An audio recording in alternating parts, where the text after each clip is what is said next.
अस्सलाम वालेकुम नाज़रीन, मैं ज़ैनुल आबिदीन हूँ। नाज़रीन, रात को एक बड़ा बवेला मचाया गया कि इमरान खान साहब को पिम्स हॉस्पिटल में शिफ्ट कर दिया गया है। इसके पीछे क्या गुत्थी है वो मैं आपको बताता हूँ और क्या मकसद था इस किस्म की खबरें देने का, क्योंकि जो चैनल्स ये खबरें दे रहे थे वो तो बड़े साहबान के आर्डर के बगैर कास यकीन नहीं करते और वो खबरें दे रहे थे कि इमरान खान साहब को हॉस्पिटल में शिफ्ट कर दिया गया है। इससे पहले जब भी इमरान खान साहब को शिफ्ट किया जाता था वो चोरी छुपे शिफ्ट करते थे, कोई ना कोई बाय चांस जाके देख लेता था कि इमरान खान साहब को यहाँ पे शिफ्ट किया गया है। इससे पहले जो पीटीआई के कारकुन था हैदर सईद नाम का है, उसको इसी वजह से उठा लिया गया था कि उसने जाके वीडियो बना के पब्लिक कर दी थी कि देखिए इमरान खान साहब को पिम्स हॉस्पिटल लेके आ गए। रात को अचानक से ये वाला काम शुरू कर दिया जाता है कि देखिए इमरान खान साहब जो है उनको शिफ्ट कर दिया गया है पिम्स हॉस्पिटल के लिए। लेकिन पिम्स हॉस्पिटल में जब उनके कारकुनान या जो वर्कर हैं पीटीआई के, जुनैद अकबर हो गया, उसके साथ और भी कुछ लोग थे, वो पहुंचे तो वहाँ पे इमरान खान साहब मौजूद नहीं थे। अब मैं आपको बताता हूँ कि ये करने की वजूहत क्या थी। इमरान खान साहब को या उनके स्क्वाड को वहाँ से निकाला ज़रूर गया है, पिम्स हॉस्पिटल से अडियाला जेल से निकाला गया है और उन्हें वहाँ से जो एक रिपोर्ट दी गई मीडिया को कि देखें आप चला दें कि पिम्स हॉस्पिटल या शिफा आई हॉस्पिटल लेके जा रहे हैं, लेकिन इन दोनों जगहों पे इमरान खान साहब को लेके नहीं जाया गया। इमरान खान साहब को निकाला गया है और कहाँ पे लेके जाया गया है, कुछ इत्तलात ये आ रही हैं कि कोई एक वफद है जो बैरून मुल्क से ओवरसीज़ का वफद आया हुआ है, वो भी काफ़ी ज़्यादा मुलाकातें कर रहे हैं, कुछ अहम लोगों से उसने मुलाकातें की हैं और वो इस मामलात को ख़त्म करवाना चाह रहा है जो एक मुल्क में मुआशी अदम इस्तेकाम है। अच्छा, मुआशी अदम इस्तेकाम के हवाले से मैं आपको ये एक इश्तिहार दिखा रहा हूँ, इसकी फिर मैं आगे जाके आपको डिटेल बताऊँगा कि ये किस तरह इसमें बोंगियाँ मारी गई हैं, ठीक है। लेकिन उसके बाद जब इमरान खान साहब को ये वाले झूठ फैलाने का मकसद क्या था, इसका मकसद ये है कि हम पूरे दुनिया में ये दिखाएं कि देखिए इमरान खान साहब को हॉस्पिटल में शिफ्ट कर दिया गया है। एक तो रिपोर्ट हो रहा है कि देख लें हमारे मीडिया कितना आज़ाद है कि वो इमरान खान साहब को जब शिफ्ट किया जाता है तो वो बता रहा होता है कि देखें हमने इमरान खान साहब को शिफ्ट कर दिया है, वो हॉस्पिटल में हैं, वो इस तरह है। ये सारा कुछ सिर्फ मीडिया को दिखाने के लिए था। इमरान खान साहब को जब भी ये लोग निकालेंगे तो ये जो बैठे हुए इक़्तिदार में, इन लोगों का इक़्तिदार ख़त्म होता हुआ नज़र आएगा। ये आप लोग ज़हन में रख लें कि जब भी इमरान खान साहब को निकालेंगे, चाहे एक्सटेंशनें हुई पड़ी है चाहे नहीं हुई पड़ी, या तो एक्सटेंशन वालों को उनके साथ डील करना पड़ेगा इमरान खान साहब के साथ। इमरान खान इनके साथ डील नहीं कर रहा, उसने पहले कहा था कि मैं माफ़ कर दूंगा इनको, फतह मक्का के मौके पे जिस तरह हमारे नबी सल्लल्लाहु अलैहि वसल्लम ने माफ़ किया था उस तरह मैं इनको माफ़ कर दूंगा। लेकिन जिन लोगों ने मुल्क का पैसा चोरी किया मैं उनको ना तो माफ़ करूंगा ना उनके साथ डील करूंगा।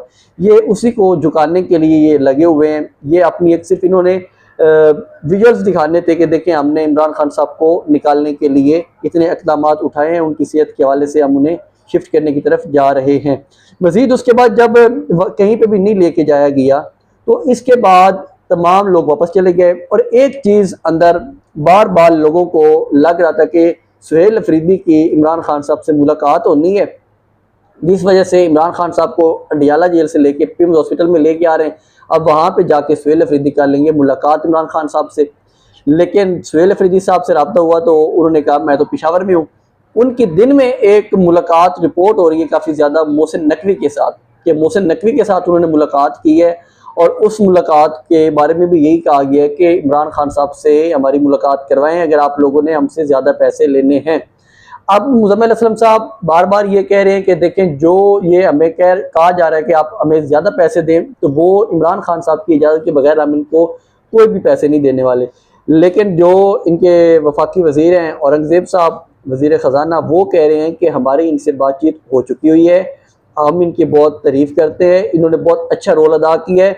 मतलब कि अंदर ये सब कुछ मान के आए बैठे हैं और बहर ये अभी तक कह रहे हैं कि देखें हम तो इमरान खान साहब की परमिशन के बगैर आपको कुछ भी नहीं देने वाले। तो ये वाला काम एक सुहेल अफरीदी को बड़ा मशकूक करता जा रहा है कि अगर वो कह रहे हैं कि हमने इमरान खान साहब की परमिशन के साथ इसको लिंक किया है तो उनको चाहिए कि जो उनकी एक मीटिंग पहले हुई है नेशनल इक़्तिसादी कौंसिल में, तो वो वहाँ पे बताएं कि हम मिनट्स बताएं कि क्या सच है क्या झूठ है, उसके मिनट्स पब्लिक करवाए जाए। क्योंकि उन्होंने कहा था कि ये सब कुछ सामने आ जाएगा जो इलामिया आएगा, लेकिन उसका इलामिया नहीं आया। और मुज़म्मिल असलम कहते हैं कि 1-on-1 मुलाकात हुई थी सुहेल अफरीदी की शहबाज शरीफ के साथ, और वो शहबाज शरीफ के भरोसे पे कह रहे हैं कि देखें जी हम तो बहुत अच्छा करने वाले हैं, इमरान खान साहब से बहुत अच्छा होने वाला है।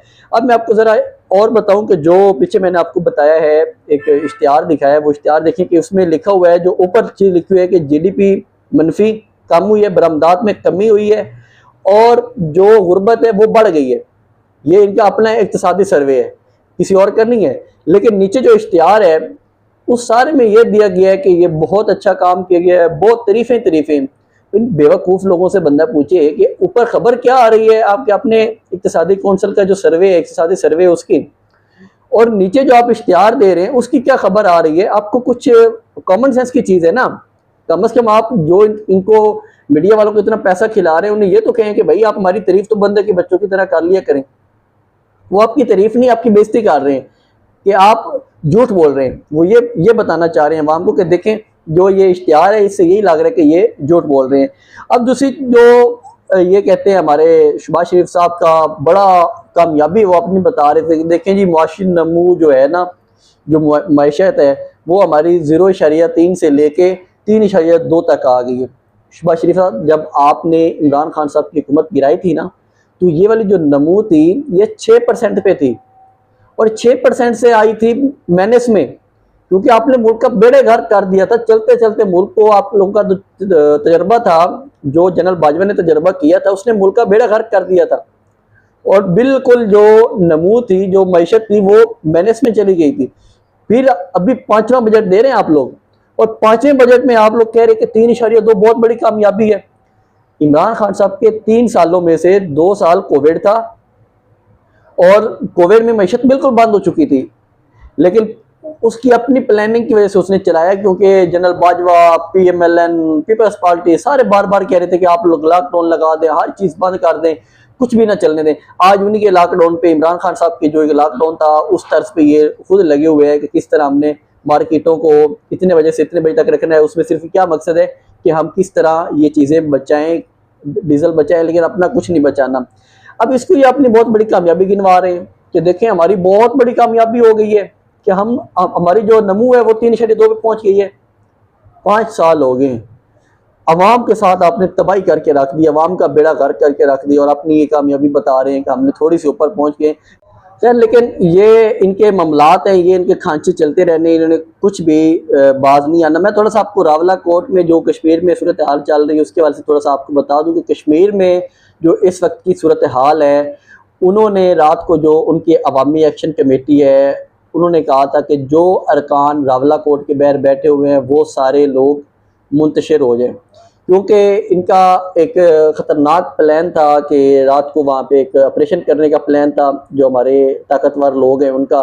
तो उन्होंने अपने लोगों का कि आप मुंतशिर हो जाएं, लेकिन हमारा एहतजाज ख़त्म नहीं होगा, आप लोगों ने दोबारा फिर यहाँ पे इकट्ठा होना है और इस एहतजाज में शामिल होना है। अब उनकी एक प्लानिंग ठीक भी कह सकते हैं, क्योंकि ये तो मारेंगे गोली, ये यहाँ पे गोलियाँ चलाएंगे, सारा कुछ करेंगे। अच्छा, मैं आपको एक और चीज़ बताऊँ कि वो लोग जो इतने निकले हैं ना, पूरे कश्मीर की जो आबादी वो पूरी 50 लाख भी नहीं है, और हमारे पंजाब में सिर्फ लाहौर की आबादी तकरीबन 2 करोड़ के लगभग है। और खुद अंदाज़ा कर लें कि यहाँ पे कितने लोग डरे हुए हैं, कितने लोग बुज़दिल हैं कि ये लोग अगर जब 26 नवंबर को भी कॉल थी ना इमरान खान की लॉन्ग मार्च की, तो कोई भी लोग रावी का पुल नहीं क्रॉस कर सके थे।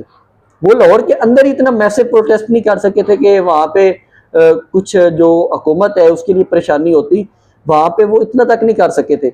और अब ये 26 नवंबर तो चलो वो बाद में, वहाँ पे 26 नवंबर हो गया, गोलियां चल गई, 24 नवंबर की कॉल थी, 24 नवंबर को उन्होंने निकलना था, कोई भी नहीं निकला, कोई भी नहीं पहुंचा। तो ये हमारे जो हुक्मरान है ना अभी जो बैठे हुए हैं, ये हमारी बदकिस्मती नहीं है, ये हमारे काम इस तरह के हैं कि जो हम लोग खुद यहाँ पे ना इनके खिलाफ कुछ बात कर सकते हैं, ना कुछ इनको मज़ामत कर सकते हैं, ना आवाज़ उठा सकते हैं।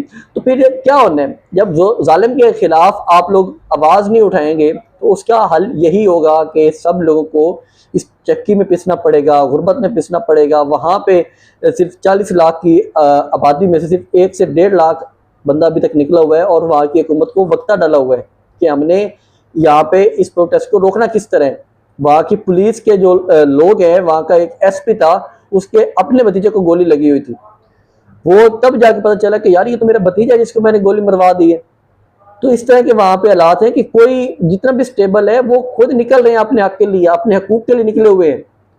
पाकिस्तान में, पंजाब में, खसूसन पंजाब में इसलिए बार बार कह रहा हूँ क्योंकि गुर्बत यहाँ पे ज्यादा है, यहाँ पे आबादी ज्यादा है, 12 करोड़ का सूबा है और वो हवाले किए हुए हैं, जो लोग हारे हुए हैं उनके हवाले किए हुए हैं। तो यहाँ पे ये वाली जो तबाही हो रही है इसकी जिम्मेदार यहाँ की अवाम भी है। हुक्मरान तो है ही है, अवाम ने वोट दिया, वोट के क्या पैरा दिया आप लोगों ने? कोई भी पैरा नहीं हुआ।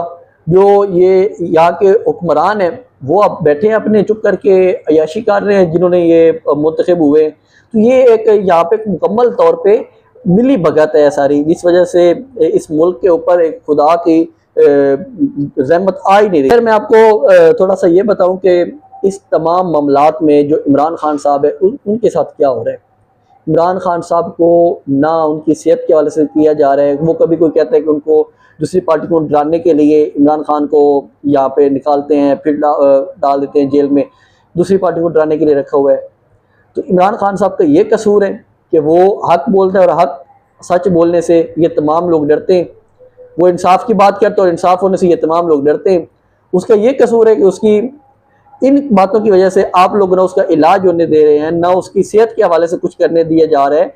तो यहाँ पे अवाम को भी सोचना पड़ेगा कि एक लीडर हमारे लिए जेल में पड़ा हुआ, हम उसके लिए क्या कर रहे हैं। तो इसके साथ मुझे इजाजत दी, मजीद अपडेट्स हम आपके साथ नेक्स्ट ब्लॉग में शेयर करेंगे। अल्लाह हाफिज़।